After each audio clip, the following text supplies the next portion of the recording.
Hi everyone, it's Razyel Kayne. I'm back with another tour review, and today, Quickstrike 3 months in advance. Like, I'm so lucky. And just to testify that this is a legit purchase and not a factory theft, here's a word from my sponsor.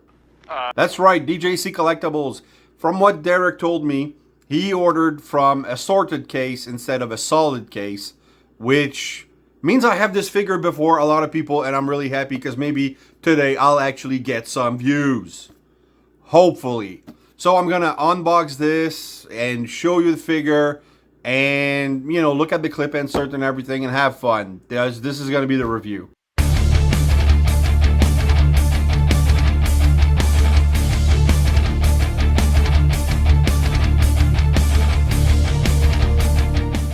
Alright, now as I unbox this, if anybody can tell me what these guys are, like I know what they are, but if you recognize them, they're 3D printed stuff from some store on AliExpress, which I found out might have been stealing these designs.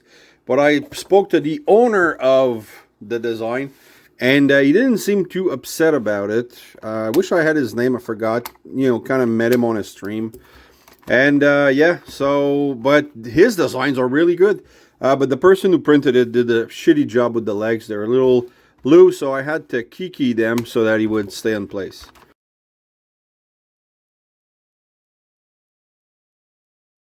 So, new box design from Hasbro. Plastic bed and cardboard and, so we're back with using plastic and, not saving anything. Because that was never the goal. Let's take a look at the box. Okay, one inconsistency. In Kingdom, they went with a more realistic, beast mode for most of the characters. But now, since Legacy, they went with more cartoon accurate beast modes, like this one. Which means that now, if I put all of these guys in beast mode on my shelf, it's gonna look odd. I'm gonna have like realistic animals with toon animals, so too bad. But I mean, nice product shots and everything. I don't keep boxes anymore. You have the instructions, which are gonna be Hasbro stuff at his best. I mean, if there was awards for instructions, I would vote for Hasbro actually. And then you have the figure itself, which I guess do this. Very tight joint for the foot, which not bad. Oh, and then they clip,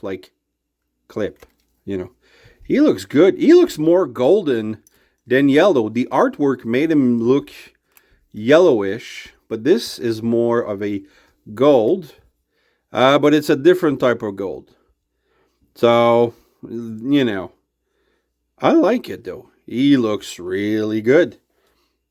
The arm is very nicely... Oh, it's one side articulation. So this piece here they all rotate. Alright, so if you want to do like some crazy pose, you can rotate all that and then do, Reminds me of that level in Mario World where you had to line up the little coins and then turn them into brick and then get the secret door. Anyway. If you get that reference, you're close to 50, but I like it. Nice paint for the snake. Does the mouth? It does. Oh, it's a tight joint, but the mouth opens. Beautiful. Bleh. I can speak today. Beautifully done. I like that. I mean, the fact that it's not too hollow too. Like, I mean, you have some hollowness, but overall, that's really neat. And then the leg hands, a handful of thumbs. Looks good. It's a little short. It's very short, but I mean, he still has a good reach because of that claw thing.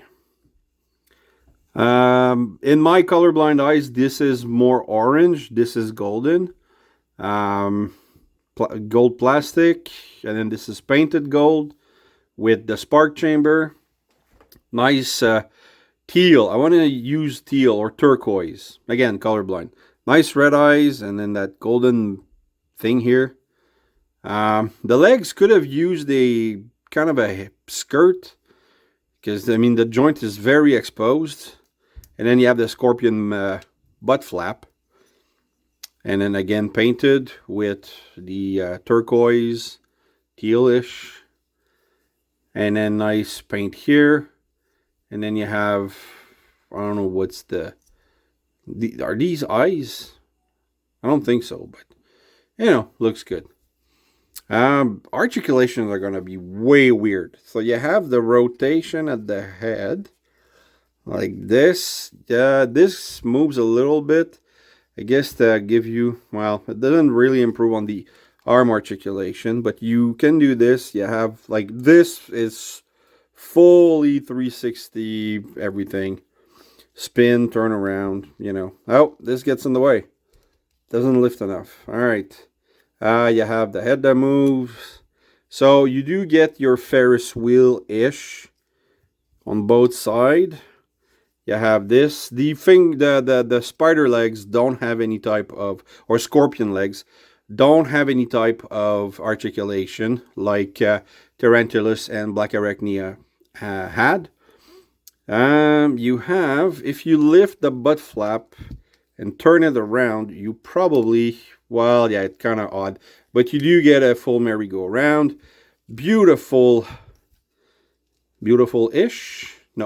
Johnny Cage.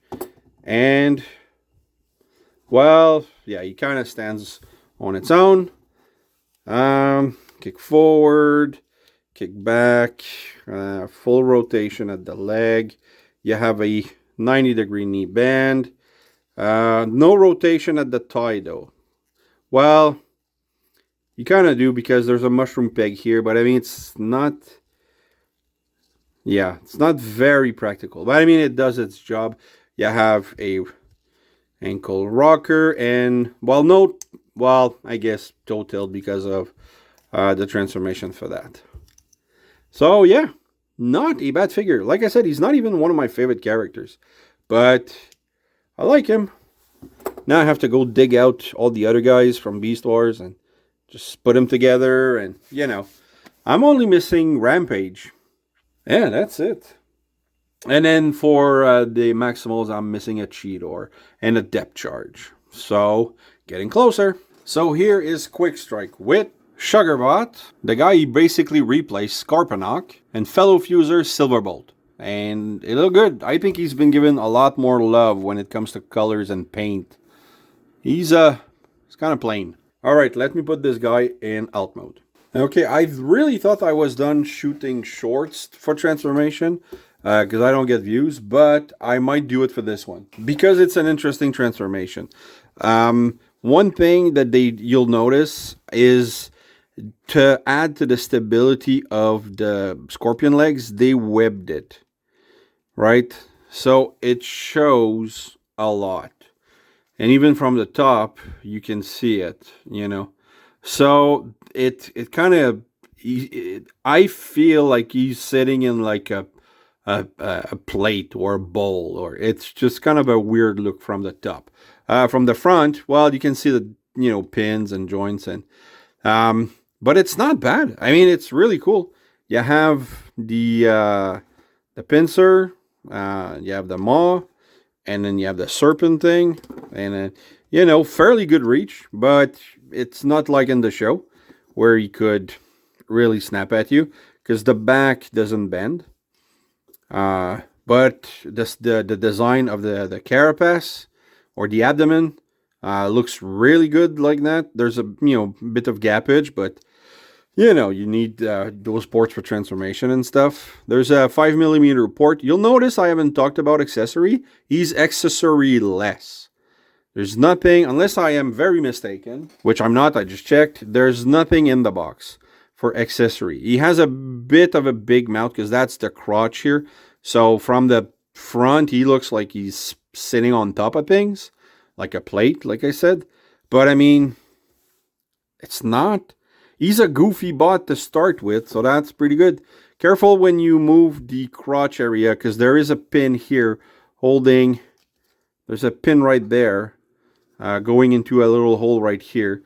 So if you move the arms while playing with it, it might. I don't think it's gonna break, but it's gonna pop. So, and then you have like the full motion here with the snake head tail.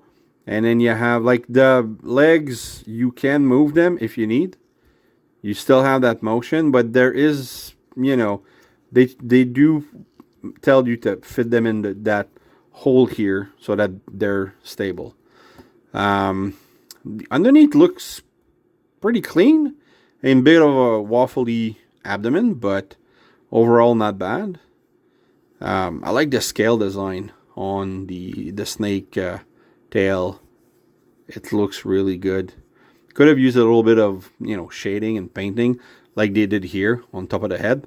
Like if you had those blue lines going down here, that would have been really nice. And by blue, I mean probably purple or turquoise or red or whatever it is. So yeah, no, really interesting design. I love the head.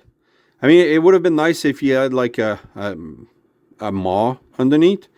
But he doesn't, so we'll live with that. But looks very cartoon accurate. I like that. So yeah, not disappointed at all with this figure. So, you know what? I have to go reshoot for the transformation. I'm gonna reshoot, scaling, comparisons. Totally forgot to do that. So anyway, but by the time you get to this part, you would have seen it because I'm going to reshoot it. Anyway, it's a time paradox. So thanks for watching, guys. I hope you've enjoyed this. If you did, please like, subscribe, and hit the bell. Also, leave a comment. I love reading those. Keep coming back. I have them on the way. And remember, nothing in life gives you the right to be an asshole. Take care.